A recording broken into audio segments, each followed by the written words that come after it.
Chapter 71. "Dabney," Tammy called, tapping on his bedroom door. "I have your dinner out here." "Just leave it there," Dabney called from inside. His tone was different than its usual arrogance. Tammy wondered why. She decided it warranted investigation. She set the tray down in front of the door, hid beside the door jamb, and waited. She crossed her fingers. When she heard his door handle click, she made her move. She swung around, pushed the door open, and barged into his room. Dabney moved to the side at the last second to avoid getting knocked over. "Get out of my room," he ordered, pointing into the hallway. He was in his underwear. No explosion? Tammy wondered. Mr. Perfect not dressed for the day? Okay, what's going on? She sniffed the air for marijuana. There wasn't any. She examined Dabney closely. The swelling in his face was gone, and the bruises faded. There was still a deep purple streak above his right cheekbone. He would carry that for some time. He was healing nicely, though. She wondered where he got the scrapes on the backs of his legs. They seemed to go all the way up his buttocks to the small of his back. They were fresh. Tammy ignored his order and sat down on the end of his bed. She crossed her arms and legs, shaking her head. "Fine," Dabney said, stooping to pick up his tray. He kicked the door closed. "Stay here. See if I care." Dabney dropped the tray on his desk and ate. Tammy smiled, a victory won. She looked him over some more.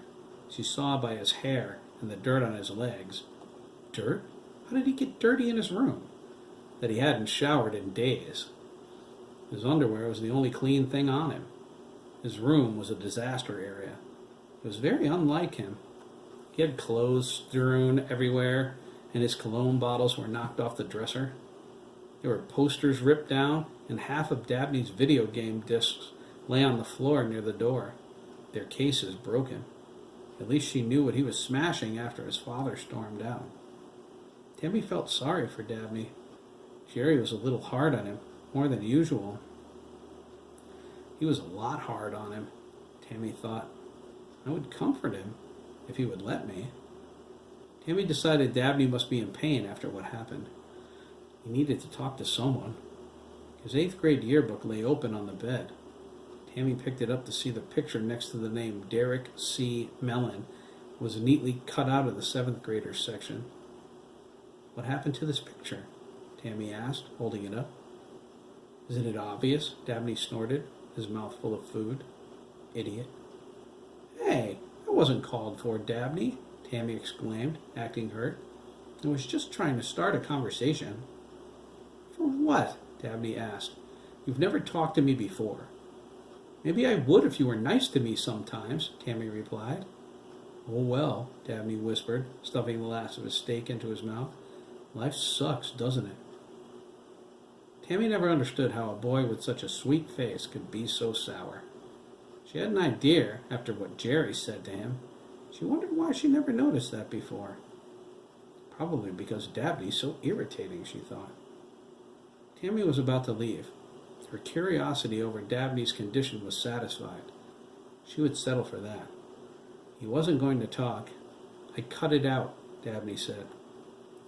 Tammy looked at him, surprised. Will miracles never cease? "You might regret that one day," she said. "Doubt it," Dabney grinned, visibly appearing to relax. There was a light in his eyes. He seemed happy. "I suppose you threw darts at it?" Tammy asked. "You bet," Dabney replied. He pointed at his dartboard. Derek's picture was covering the bullseye. He picked up his plate and licked it clean. "I hope it made you feel better," she said. She started to pick up some of the mess. "Maybe you can put it behind you now." Dabney said, "I can't seem to hate him right now. His brother got killed. That has to suck." "You sound like you feel sorry for him." Dabney shrugged. "I guess I do. Weird, isn't it?" He saw his comments caught her off guard. Now they squirm when I'm nice? Sheesh, life is seriously ridiculous. Dabney flipped on his clock radio as he rose to help her. He sang along with every song. There was another thing Tammy never knew about him. Dabney could carry a tune. She disappeared to secure the vacuum cleaner, a rag, and some spray cleaner. The room was spotless a half an hour later. It made him feel a lot better. Being at the Ramirez's house felt good too, even if he was still embarrassed. He wondered about that. Would he have been so kind to Ricardo?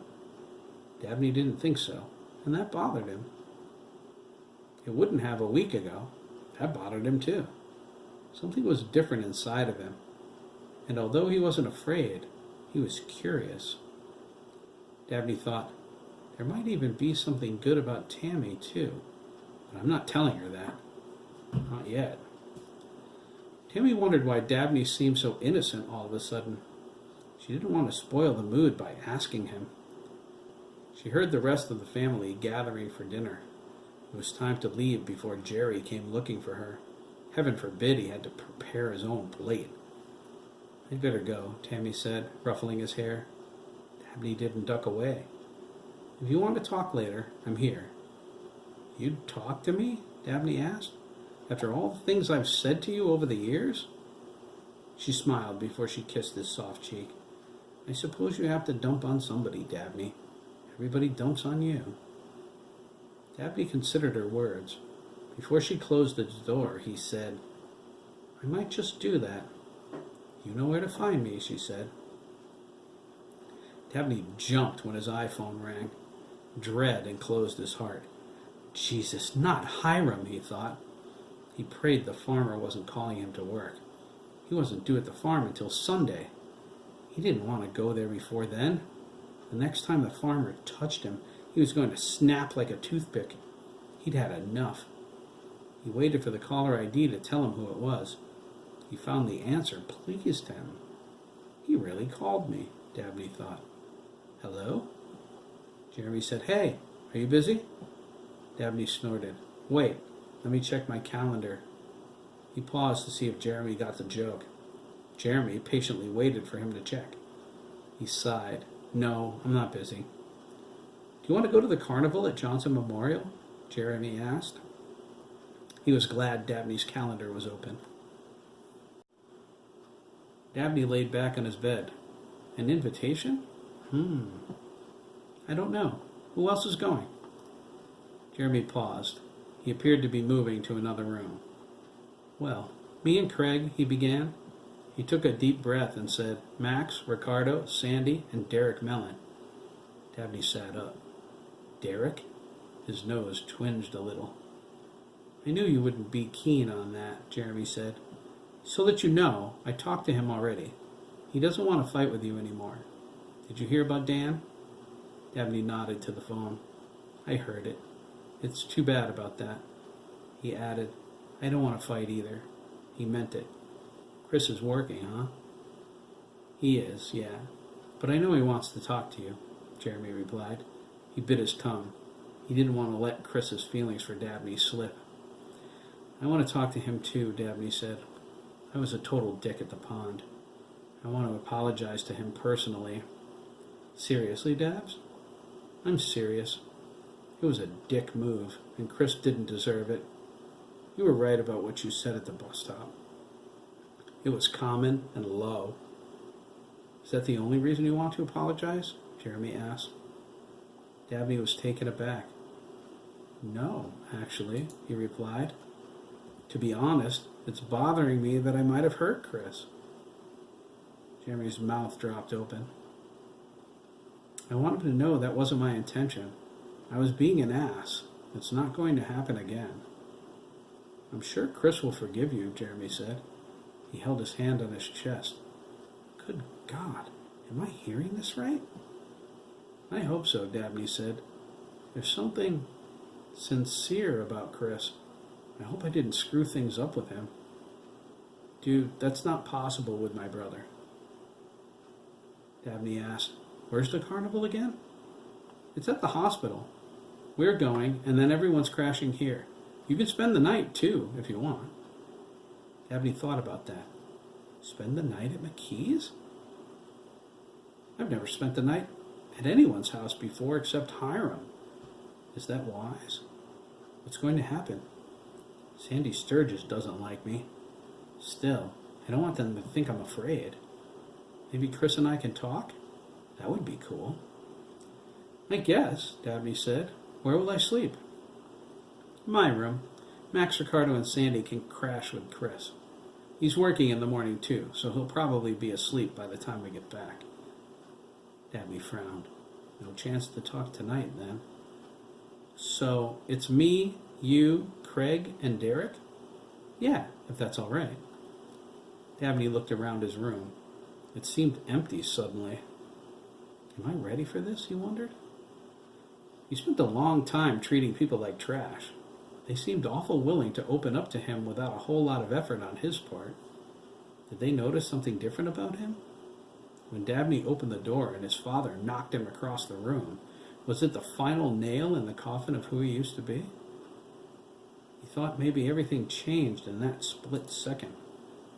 He didn't want them to think he was afraid, but Dabney was scared to death. Am I making friends with these guys? It's all right, Dabney finally said. He asked, You know what, McKee? What? Jeremy asked. I never would have done the same for you. He regretted saying that the moment the words were out of his mouth, but he felt compelled. I never would have been nice to you. Jeremy laughed. Yeah, I know, he replied. Can you really be an ass forever? Don't answer that. Things change, dude. We'll be by in about 20 minutes. I'll be ready, he said, and hung up. Dabney stared at the phone for a while. Walking out the door was at the beginning of something new. It was strange, but not as strange as Miss Adler. He still couldn't say her name, no matter how hard he tried. She wouldn't let him. Dabney was scared over what happened there. Is that what was changing him? Fear? He was never afraid of so many things at once. He was never fearful at all, except when he was at the farm. Only then it was more like terror. Dabney showered. He dressed in jeans, a white Tommy Hilfiger shirt, and his Balenciaga sneakers that Tammy washed the blood out of. He packed an overnight bag with probably too much stuff. He stopped when he went to put a roll of toilet paper in there. He assumed the McKees had that covered. He felt stupid. He had zero experience in the spend the night with friends department. He shut off his lights and stepped into the hallway with his bag on his shoulder. There was no turning back now. He wondered if they planned on dragging him outside and kicking the crap out of him. He hoped not. He got slapped around enough this week. Dabney turned. His father was standing in the hall, waiting for him. I heard you on the phone, Jerry scowled, crossing his arms. Where do you think you're going? I'm spending the night with my friends, Dabney replied. Friends? I don't think I've ever said that word before. Who might that be? Jerry asked. Dabney's iPhone rarely rang. When it did, and he was near, Jerry always eavesdropped. He hoped it was the farmer. Jerry thought Dabney should spend more time there. Anywhere but here would be nice. Jeremy McKee, Dabney replied. Except there. Jerry seemed uncomfortable. Not tonight, you're not, he said. He grabbed Dabney by the arm. You're going back to your room. Dabney yanked his arm away. They stood in the hall, glaring at each other. If you think you can cause trouble for me with McKee's father, think again, Jerry said. He thought about Sandra Dougan, and he cringed. Millionaire industrialist beats his son. You try to screw with me, and I'll leave you out in the cold. You know what? Dabney asked, pulling his overnight bag tighter to his shoulder. I've been out in the cold all my life. He headed toward the stairs. It's actually warming up a little. Dabney took the stairs down 2 at a time.